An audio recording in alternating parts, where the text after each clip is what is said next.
Voilà, merci, il y a des doigts qui arrivent. Voilà, voilà. Bon voilà, elle est contente. C'est pas n'importe quel doigt, merci. Ah bah oui. Ah bah. Ça, c'est pour apporter un petit Alors, j'ai côté couru, artistique.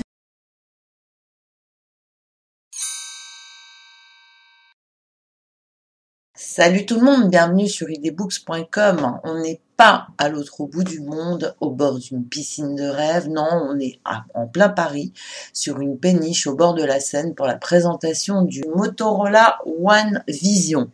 Motorola est redevenu profitable depuis les 2 derniers trimestres. Elle aborde l'avenir avec confiance en revenant avec le One Vision.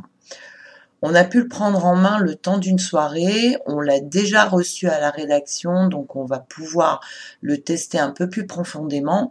Mais voilà nos premières impressions avant de vous donner notre avis définitif dans un test que nous publierons comme d'habitude sur idbooks.com. Alors, à quoi ressemble ce téléphone ?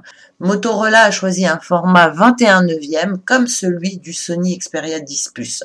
Il est très allongé, c'est assez agréable parce qu'on peut facilement le manipuler d'une seule main. L'écran mesure 6,3 pouces, c'est assez grand mais les bordures restent quand même assez présentes. Motorola a troqué l'encoche contre un trou pour y loger la caméra frontale. Ça ne laisse pas forcément plus de place, c'est juste une affaire de goût. Ils ont misé aussi sur la photo pour faire la différence. Le One Vision est équipé d'une double caméra avec un capteur photo de 48 millions de pixels, avec un stabilisateur optique d'image et d'un deuxième capteur de 12 millions de pixels pour gérer les effets bokeh. Vous serez assisté par une intelligence artificielle qui sait se faire assez discrète.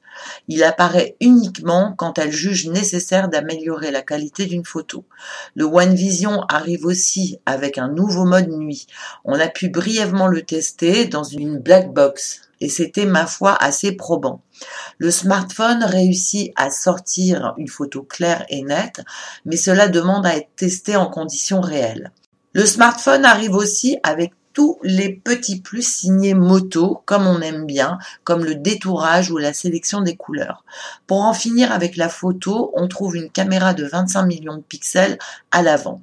Pour le reste des caractéristiques, on retrouve un processeur Exynos 9609 de chez Samsung, 4 Go de RAM et 128 Go de stockage extensible via micro SD. La batterie est de 3500 mAh. Et elle est compatible avec la charge rapide 15 watts. Globalement, la batterie récupère 7 heures d'autonomie en 15 minutes de charge. On relève aussi la présence d'un port USB-C, d'une prise audio jack et de haut-parleurs stéréo. Le Motorola One Vision est vendu à 329 €, de couleur bronze ou bleu. On préfère le bleu entre nous, il est beaucoup plus sympa. On vous en dira plus très rapidement pour savoir si Motorola a trouvé le bon cocktail pour faire face à ses concurrents dans notre test. Et à très bientôt, n'hésitez pas à commenter et à nous donner votre avis. Ciao!